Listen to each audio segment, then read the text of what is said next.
Live from the 715 JR, you know I've been the guy. How you talk that way even about your guy? You gotta see how the hustle go. You know he caught up by his bros though.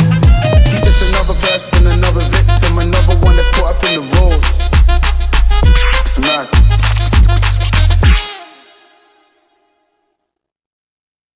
Life.